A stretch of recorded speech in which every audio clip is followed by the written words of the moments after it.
माननीय श्री ओम प्रकाश राजभर। माननीय अध्यक्ष जी,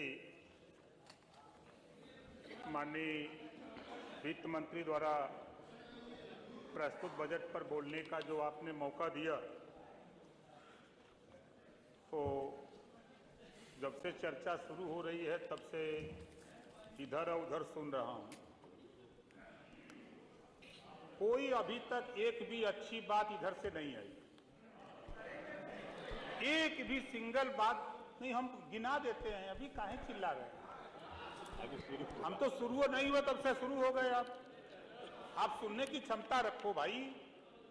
देखो, देश के प्रधानमंत्री जी ने, अभी हमारे भाई ने बताया, माननीय संजय निषाद जी ने, कि देश के प्रधानमंत्री जी ने पहचाना जननायक कर्पूरी ठाकुर जी को, भारत रत्न से सम्मानित किया। बधाई देता हूं, आभार प्रकट करता हूं, धन्यवाद देता हूं। ओम प्रकाश जी, जब आपका समय शुरू होता है ना, हमें ठीक है सर, कोई दिक्कत नहीं। हाँ, बहुत समय, आप 5 मिनट में बहुत अच्छा बोलेंगे, ये सबको मालूम है। दूसरा, मान्यवर, अभी अभी पूर्व प्रधानमंत्री माननीय चौधरी चरण सिंह जी को के साथ उनको भी भारत रत्न से सम्मानित किया गया। और हमारे साथी अभी बोल रहे थे, इन पे दो भारत रत्न पे 2 घटनाएं हुई। उसी पर एक कोई फिल्मी कलाकार ने लिखा है, दिल के टुकड़े करके मुस्करा के चल दिए। दिल के टुकड़े टुकड़े करके मुस्करा के चल दिए, जाते जाते ये तो बता जा हम जिएंगे किसके लिए।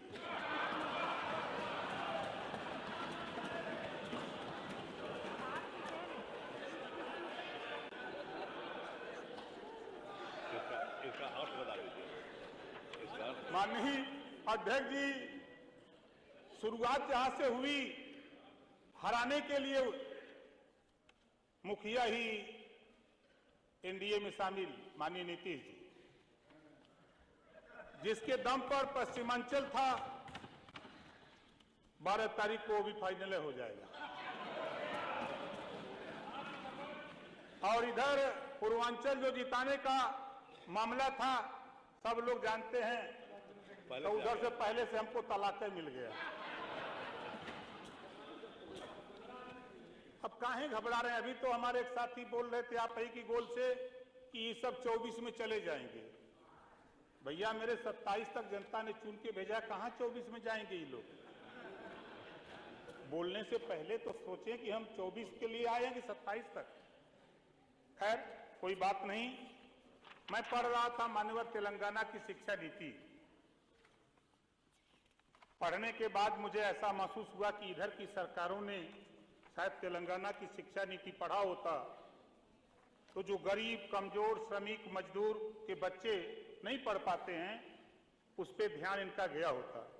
लेकिन बधाई देता हूं सूबे के मुख्यमंत्री जी को, देश के प्रधानमंत्री जी को, कि इन्होंने 18 मंडल में, प्रत्येक मंडल में एक अटल आवासीय विद्यालय स्थापित कर 1267 करोड़ रुपए दिया है। किसके लिए दिया है? जिसको आप लोगों ने छोड़ दिया, पूछा नहीं, उन गरीब कमजोर बच्चों के लिए जो विद्यालय नहीं जा पाते थे, उन निराश्रित बच्चों को बिना पैसे में भोजन, किताब, कापी फ्री शिक्षा देने के लिए अटल आवासीय विद्यालय की व्यवस्था कराई गई है। इस पे तो आप लोगों का ध्यान नहीं गया, क्योंकि पढ़ते तो है नहीं, खाली विरोध की भाषा पढ़ते हैं, हम समझ ही नहीं पाते हैं।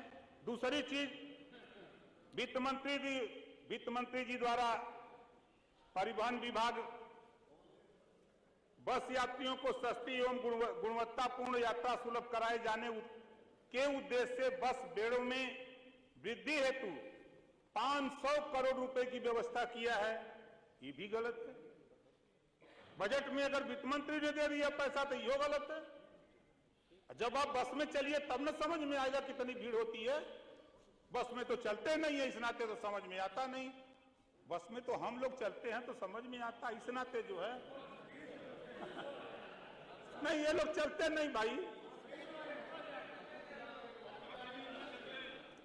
दूसरी चीज, हमारे कल मैं सुन रहा था, हमारे एक साथी कह रहे थे कि मुसलमानों के साथ भेदभाव होता है। मुझे बड़ा ताज्जुब होता है जब साथी खड़े होते हैं। जो बजट है, माननीय वित्त मंत्री जी ने जो बजट पेश किया है, उसमें छात्रवृत्ति के लिए 220 करोड़ रुपए की व्यवस्था प्रस्तावित है। ये भी गलत है। सारा बात अब गलत, जब से मैं सुन रहा हूं बैठ के सब गलत है। और प्रधानमंत्री किसान सम्मान निधि योजना, चाहे आयुष्मान कार्ड 5 लाख के गरीबों के इलाज, कहीं ये नहीं लिखा है कि इसमें मुसलमान के लिए नहीं है, इसमें ईसाई के लिए नहीं है, इसमें सिख के लिए नहीं है। अगर कानून बना है तो ये 25 करोड़ आबादी उत्तर प्रदेश के रहने वाले सभी लोगों के लिए बना है। आपने ठेका ले लिया है, हो सकता है टेंडर डाल दिए हो कि झूठ बोलने का मिल गया हो सकता है भाई बोल रहे हो, कोई बात नहीं, वो तो आपका काम है। लेकिन मेरा जो मकसद है, हमारे कृषि मंत्री पर सवाल जवाब हो रहे थे। हम तो एक चीज खाली कृषि मंत्री जी का मैं जो बजट का पढ़ रहा था, कृषकों के निजी नलकूप, मैं भी किसान का बेटा हूं, मेरे पास भी 2 नलकूप है, लगाया हूं। निजी नलकूपों को रियायती दरों पर विद्युत आपूर्ति हेतु 2400 करोड़ रुपए की व्यवस्था प्रस्तावित है, जो वर्तमान वित्तीय वर्ष की तुलना में 25% अधिक है।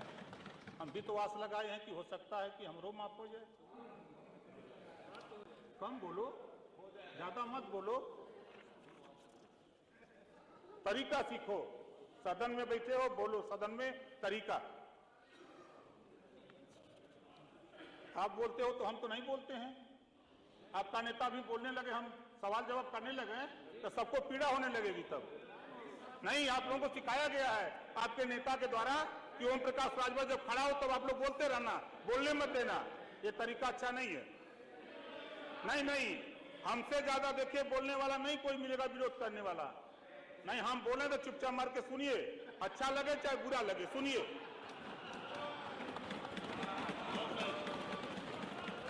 माननीय ऊर्जा मंत्री जी द्वारा, हमारे वित्त मंत्री जी द्वारा ऊर्जा विभाग के लिए,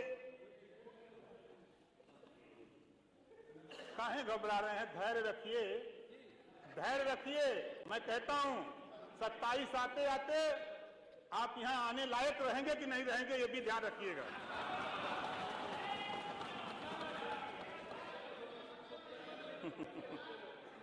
फिर मैं कह रहा हूं, कल उस दिन भी सुनाया था, आज भी सुन लो। मुझे चिंता नहीं उनकी, उन्हें चिंता हमारी है। अपनी चिंता करो भाई। गर्मी में डिमांड होती है ज्यादा ऊर्जा की। वित्त मंत्री द्वारा ऊर्जा विभाग को ग्रीष्मकाल के अनवरत विद्युत आपूर्ति हेतु 2000 करोड़ रुपए की व्यवस्था प्रस्तावित है, जो वर्तमान वर्ष की तुलना में 33% अधिक है। निजी नलकूप उपभोक्ताओं को रियायती दरों पर विद्युत आपूर्ति हेतु 1800 करोड़ रुपए की व्यवस्था प्रस्तावित है, जो वर्तमान वर्ष की तुलना में 20% अधिक है। लेकिन जब आपने ठेका ले लिया, टेंडर मिल गया है झूठ बोलने का, तो फिर कहां से दिखाई देगा ये सब? हमारे लोक निर्माण मंत्री के लिए चौड़ीकरण, सड़क राजमार्गों के चौड़ीकरण, सुंदरीकरण के कार्यों हेतु 2881 करोड़ रुपए की व्यवस्था प्रस्तावित है। अब कहेंगे कि गड्ढा मुक्त सड़कें सब हो गई है। अरे जब आपकी सरकार थी तो आपने तो गड्ढा देखा नहीं, क्योंकि हेलीकॉप्टर से उड़ते थे तो दिखाई कहां से देगा? मैं बिल्कुल लग जाएंगे, हम किसान के बेटे हैं, आप चिंता मत करो हमारी। धन्यवाद ओम प्रकाश जी, 10 मिनट हो गए प्लीज। धन्यवाद सर। आयुष्मान भारत मुख्यमंत्री जन आरोग्य अभियान हेतु वित्तीय वर्ष 2024-25 में 300 करोड़ रुपए की व्यवस्था प्रस्तावित है, ये भी नहीं दिखाई देगा। खाली एक चिंता है कि शपथ। आप शपथ की बात क्या करते हो? अगर जिसका काम ना होता हो, आप अपना काम हमको देना, हम मुख्यमंत्री से करा देंगे।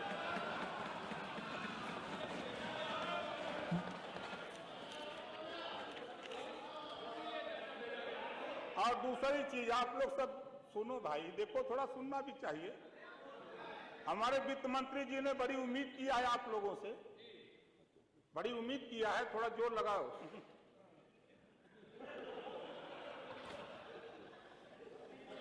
थोड़ा जोर लगाओ आप लोग। और आबकारी शुल्क में राजस्व संग्रह का लक्ष्य शाम को एक कार्यक्रम समझ में आ रही है, नहीं समझ में आ रही है। आप थोड़ा, आपसे रिक्वेस्ट है कि प्लीज। आबकारी शुल्क में से राजस्व संग्रह का लक्ष्य 58,000 धन्यवाद ओम प्रकाश जी। 56 लाख रुपए निर्धारित किया गया है। थोड़ा जोर लगाइए। ओम प्रकाश जी बैठे। माननीय बस मात्र 1 मिनट, मैं 1-2 लाइन कहूंगा। माननीय मुख्यमंत्री जी बैठे हैं। हमारी ये सरकार की तरफ से हमारे मिर्जापुर और बनारस मंडल में 3 चीनी मिल थी और ये तीनों चीनी मिल ये लोग गायब कर दिए हैं। वहां के गन्ना किसानों के जो गन्ना पैदा होते हैं उसके चीनी मिलों तक पहुंचाने के लिए कोई व्यवस्था नहीं है। हम चाहेंगे संसदीय कार्य मंत्री का ध्यान। और दूसरा, अयोध्या से वाराणसी परिपथ काफी समय से प्रस्तावित है। Thank you. और उसे शीघ्र पूरा किया जाए, क्योंकि वो धर्म से जुड़ा हुआ पथ है और इस समय उसकी अति माननीय नेता प्रतिपक्ष, तो पुनः हम अब माननीय नेता प्रतिपक्ष को बुला लिया। नहीं, आप बैठे, आप बैठे, माननीय नेता प्रतिपक्ष।